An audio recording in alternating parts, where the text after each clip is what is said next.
दोस्तों, अगर मैं आपसे कहूं कि इन्वेस्टिंग का एक रूल है कि सस्ता खरीदो और महंगा बेचो, तो आप कहेंगे बिल्कुल सही। लेकिन क्या होगा अगर मैं आपसे कहूंगा कि सक्सेसफुल इन्वेस्टर्स जनरली ये रूल फॉलो करते हैं, महंगा खरीदो और उससे भी महंगा सेल करके एग्जिट कर जाओ। Sounds interesting, right? इसी स्ट्रैटेजी को कहते हैं मोमेंटम इन्वेस्टिंग। आज की इस वीडियो में हम समझेंगे मोमेंटम इन्वेस्टिंग क्या होती है, ये कैसे काम करती है और क्यों इंडेक्स फंड्स भी इस कॉन्सेप्ट को फॉलो करते हैं। तो वीडियो काफ़ी ज़्यादा इन्फॉर्मेटिव और इंटरेस्टिंग होने वाली, तो वीडियो को यहाँ पे पूरा देखिए और स्टॉक मार्केट इन्वेस्टमेंट के बारे में कुछ नया सीखिए। नमस्कार दोस्तों, मैं उमेश त्रिपाठी आपका स्वागत करता हूँ स्टॉक फॉर रिटेल पर, स्टॉक मार्केट से जुड़ी एक नई जानकारी के साथ। तो मोमेंटम इन्वेस्टिंग सिंपल तरीके से मैं आपको समझाता हूँ। मान लीजिए कोई स्टॉक 100 रुपये पे ट्रेड कर रहा है, 100 रुपये पे ट्रेड करते करते ये सीधे सीधे 250 रुपये पे पहुँच गया। अब इसमें 100 रुपये से 250 रुपये आते आते मोमेंटम बन गई, राइट? एक स्पीड इसने कैच कर लिया। अब यहाँ पे दो तरह के इन्वेस्टर्स आते हैं। एक तो यहाँ पे वैल्यू इन्वेस्टर देखता है कि 100 रुपये से ऑलरेडी 250 पे गया है, तो क्या मुझे वो वैल्यू मिल रही है जो कि 100 रुपये पे था तब मिल रही थी। और दूसरी तरह के इन्वेस्टर वो इन्वेस्टर होते हैं जो कि ये देखते हैं कि 250 रुपये से जो मोमेंटम यहाँ पे बना हुआ है, 100 रुपये से 250 रुपये आने पर 250 रुपये से क्या 300 साढ़े 300 तक जा सकता है। तो इसकी एनालिसिस वो करते हैं, 250 से वो सवार होते हैं उसमें और 350 पे निकल जाते हैं। ठीक है, तो मोमेंटम का बेसिक आइडिया बहुत ही सिंपल है। प्राइस इंफॉर्मेशन कैरी करता है और अगर शेयर कंसिस्टेंटली ऊपर जा रहा है और उसमें इंस्टीट्यूशंस यानी कि हमारे DIIs एंड FIIs भी इंटरेस्ट दिखा रहे हैं, तो चांसेस हाई होते हैं कि वहां पे ट्रेंड कंटिन्यूएशन देखने को मिल सकता है। सो जनरली जो मोमेंटम इन्वेस्टर होता है वो ये नहीं देखता है कि शेयर प्राइस 100 रुपये से 500 क्यों गया है, वो ये देखता है कि क्या शेयर प्राइस फर्दर 500 से 650 या 700 जा सकता है या नहीं। इसीलिए मोमेंटम इन्वेस्टिंग का एक फेमस लाइन है, बाय हाई सेल हायर। ध्यान रहे, यहाँ पे ब्लाइंडली कोई स्टॉक अगर हायर हाइज बना रहा है, हर दिन एक नया प्राइस, हर दिन एक नया हाई प्राइस दिखा रहा है, डज नॉट मीन कि स्टॉक्स को ब्लाइंडली खरीदना होता है। इसमें एक रूल बेस्ड इन्वेस्टिंग होती है मोमेंटम इन्वेस्टिंग के तहत, जिसमें कि प्राइस स्ट्रेंथ को स्टडी किया जाता है एंड ट्रेंड को सिस्टमैटिकली फॉलो किया जाता है। ठीक है, सो हमारे स्टॉक मार्केट में बेसिकली कई तरह के इंडेक्सेस हैं। अगर हम निफ्टी की बात करें तो निफ्टी में ब्रॉडली 17 इंडेक्सेस हैं। 17 इंडेक्सेस में निफ्टी टोटल मार्केट के तहत Nifty 500, Nifty micro cap 250, Nifty 500 multi cap.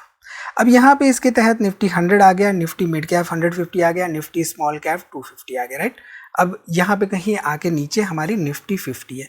अगर हम BSE की बात करते हैं तो BSE यानी कि बॉम्बे स्टॉक्स एक्सचेंज जो है उसमें क्या है, BSE all cap. BSE all cap के अंदर BSE 100, BSE mid cap and BSE small cap. अब BSE स्मॉल कैप में भी आप देखिए तो BSE स्मॉल कैप 250 हो गई, BSE small cap select companies हो गए।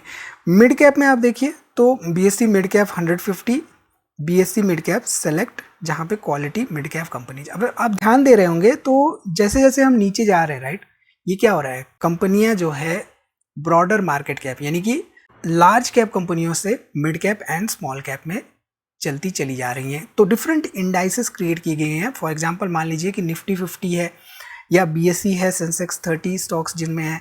अब ये जो इंडेक्सेस है, राइट, ये इंडेक्सेस सर्टेन मेथोडोलॉजी फॉलो करते हुए सर्टेन कंपनियों को अपने कॉन्स्टिट्यूएंट्स बनाते हैं। यानी कि जो निफ्टी 50 कंपनियां हैं उनमें 50 कंपनियां based on certain method select किया जाते हैं और उसमें रखे जाते हैं। अब समय समय पे क्या होता है कि बेस्ड ऑन क्राइटेरिया, अगर क्राइटेरिया कोई कंपनी नहीं मीट कर रही है तो उसे वहां से निकाल भी दिया जाता है। ये तो हो गया जनरल मेथोडोलॉजी।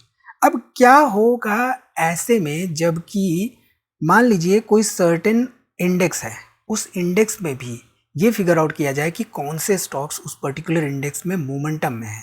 जैसा कि अभी हमने डिस्कस किया, राइट, आपको समझ में आ गया होगा कि मोमेंटम स्टॉक्स क्या होते हैं। अब इंडेक्स में भी जैसे कि यहाँ पे for example BSE mid cap 150 ये इंडेक्स है, इसमें भी अगर 30 कंपनियां निकाली जाएं जो कि सिर्फ इस इंडेक्स से बिलोंग करती हैं एंड वो मोमेंटम में होती हैं, तो यहाँ पर एक मोमेंटम बास्केट क्रिएट हो जाएगी।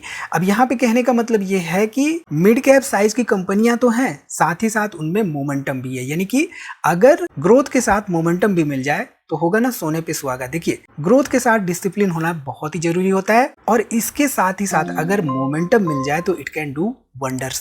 बेसिकली मोमेंटम के लिए भाव ही भगवान होता है, यानी कि जो प्राइस है वही भगवान होता है, and stocks which are going up may further continue going up. This is actually the basis for momentum investing. यहाँ पे खास बात यह है कि मोमेंटम इन्वेस्टिंग में कंपनी के अंडरलाइंग फंडामेंटल्स से डायरेक्टली ज्यादा मतलब नहीं होता है। जैसे कि मैंने आपको बताया, इट्स लाइक एक्सपेक्टिंग कि जो चीज 500 से 700 750 रुपए तक जा चुकी है वो फर्दर 150-200 रुपए और कंटिन्यू कर सकती है, क्योंकि उसके पास अब मोमेंटम है। So basically momentum investing says buy high sell higher. अब मार्केट में अलग अलग कैटेगरीज है, राइट। लार्ज कैप है, मिड कैप है, स्मॉल कैप है। लार्ज कैप स्टॉक्स क्या करते हैं? लार्ज कैप स्टॉक्स एक स्टीडी ग्रोथ प्रोवाइड करते हैं एंड आपकी पोर्टफोलियो को एक स्ट्रॉन्ग फाउंडेशन प्रोवाइड करने के साथ ही साथ कहीं ना कहीं से सेफ्टी भी प्रोवाइड करते हैं डाउन साइड के अगेंस्ट।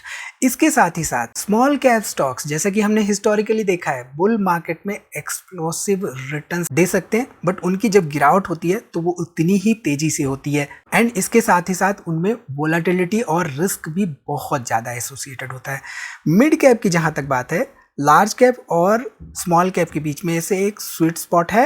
ये बेसिकली हाई ग्रोथ सेगमेंट की इमर्जिंग कंपनीज को कवर करते हैं एंड मार्केट डाउनटर्न्स में डिसेंट स्टेबिलिटी भी ओवरऑल प्रोवाइड करते हैं। हिस्टोरिकली देखा जाए तो मिड कैप सेगमेंट ने ओवरऑल लॉन्ग टर्म में काफी स्ट्रॉन्ग ग्रोथ दिखाई है and they have historically out performed both small cap and large cap categories even without picking momentum stocks. BSE mid cap 150 momentum 30 एक ऐसा इंडेक्स है जहां पे टॉप 30 मिड कैप कंपनीज तो हैं, लेकिन इनमें हाईएस्ट मोमेंटम देखने को मिलता है। यानी कि out of the 150 mid cap companies of the BSE, यहां पे 30 ऐसी कंपनियां जिसमें एक प्राइस में मोमेंटम देखने को मिल रहा है। सो बेसिकली ये एक ऐसा इंडेक्स है जो कि ग्रोथ को मोमेंटम के साथ जोड़ता है। ये किसी तरह का जनरल ब्लेंड बिल्कुल नहीं है। ये बेसिकली जैसा कि हमने बताया, BSE मिड कैप 150 यूनिवर्स में से उन 30 मोमेंटम बेस्ड स्टॉक्स को कंसीडर करते हुए एक टारगेटेड पोर्टफोलियो है जिन्होंने हाईएस्ट मोमेंटम शो किया है। इस इंडेक्स की सबसे बड़ी खासियत है इसका क्वार्टरली रीबैलेंसिंग, यानी कि क्वार्टर ऑन क्वार्टर बेसिस पर based on certain index rebalancing methodology, यहाँ पे जो 30 कॉन्स्टिट्यूएंट्स है, राइट, यानी कि BSE 150 मिड कैप जो स्टॉक्स हैं उनमें से भी जो 30 मोमेंटम स्टॉक्स निकाले गए थे पिछले क्वार्टर में, क्वार्टर के खत्म होने के बाद रीबैलेंसिंग की जाती है। ये देखा जाता है कि किन स्टॉक्स को इन 30 स्टॉक्स के बास्केट से निकालना है, किन स्टॉक्स को इंक्लूड करना है। सो अगर सिंपल वर्ड्स में समझे तो हर 3 महीने पे, यानी कि एक क्वार्टर पे पोर्टफोलियो को रिव्यू किया जाता है और जो स्टॉक्स इन 30 स्टॉक्स में से अपना मोमेंटम लूज कर चुके हैं उन्हें पोर्टफोलियो से बाहर निकाल दिया जाता है, और जो नए इमर्जिंग लीडर्स आ रहे हैं जिनमें कि फ्रेश मोमेंटम देखा जा रहा है उनको इसमें ऐड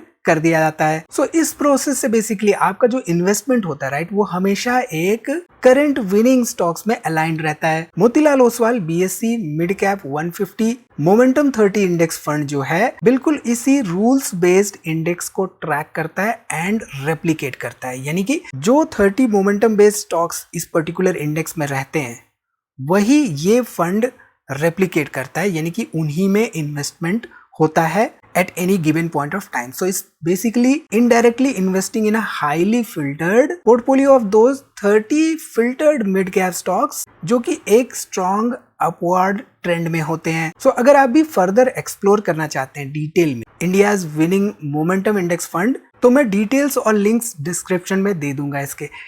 अब यहाँ पे कुछ एग्जांपल ले लेते हैं, 1-2 एग्जांपल, जिससे आपको अगेन ये मोमेंटम बेस्ड इन्वेस्टिंग क्या होती है डायरेक्टली या इनडायरेक्टली आपको कहीं ना कहीं से समझ में आ जाएगी। देखिए, अब CG पावर एक कंपनी है, राइट। CG पावर अगर आप हमारी वीडियोस फॉलो करते हैं तो कहीं ना कहीं से आपने इसका एग्जाम्पल पहले भी देखा होगा। जब कुछ साल पहले मुर्गप्पा ग्रुप आई थी, मुर्गप्पा ग्रुप ने टेक ओवर किया था और इसने अपना एक लॉन्ग टर्म अप ट्रेंड शुरू किया था, तो काफी लोगों ने कहना शुरू कर दिया था कि अब ये बहुत ऊपर जा चुका है, अब इससे ऊपर नहीं जाएगा। लेकिन मोमेंटम स्ट्रेंथ का लॉजिक बिल्कुल अलग होता है। मोमेंटम स्ट्रेंथ का लॉजिक यहाँ पे भी देखने को मिला, एंड जो चीज ऑलरेडी ऊपर चला गया है प्राइस के टर्म्स में, फंडामेंटल्स यहाँ पे जनरली नहीं देखे जाते, प्राइस के टर्म्स में वो और ऊपर फर्दर ऊपर जा सकता है क्या, उसकी स्टडी यहाँ पे की जाती है। तो फॉर एग्जांपल मान लीजिए यहाँ पे ये 2021 के बाद से 80-81 रुपए से चढ़ता हुआ सीधे सीधे 2023 में करीब करीब 455 रुपए पहुंच गया।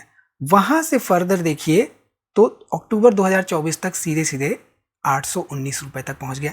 तो मोमेंटम इन्वेस्टिंग में क्या होता है, मोमेंटम स्ट्रैटेजी जो होती है बेसिकली, उसमें ऑलरेडी रफ्तार पकड़ हुई जो एंटिटी होती है उस एंटिटी में इन्वेस्टर्स सवार होते हैं एंड मोमेंटम को राइड करते हैं सर्टेन टाइम के लिए, जब तक कि मोमेंटम स्ट्रांग दिखता है। जब मोमेंटम लूज होने लगता है तो वहां से वो निकल जाते हैं। और यही बात फॉलो होती है इस पर्टिकुलर इंडेक्स फंड में भी, यानी कि out of the BSc mid cap 150 stocks, उसमें से भी मोमेंटम जिन 30 स्टॉक्स में दिख रहा होता है उसका एक फंड है। और इसमें भी क्वार्टरली रीबैलेंसिंग होती रहती है, यानी कि 3 महीने के बाद जब देखा गया कि मान लीजिए पर्टिकुलर कंपनी है जिसमें कि मोमेंटम अब कमजोर होता हुआ दिखाई दे रहा है, तो इस पर्टिकुलर स्टॉक को निकाल दिया जाएगा और इसकी जगह पे कोई नया स्टॉक उस particular BSc mid cap 150 stocks में से उस यूनिवर्स से ला दिया जाएगा इस पर्टिकुलर इंडेक्स फंड में। ठीक है, तो बेसिकली ट्रेंड को पकड़ा जाता है। Trend higher highs higher lows देखने को यहाँ पे मिलते हैं जनरली कंपनियों में,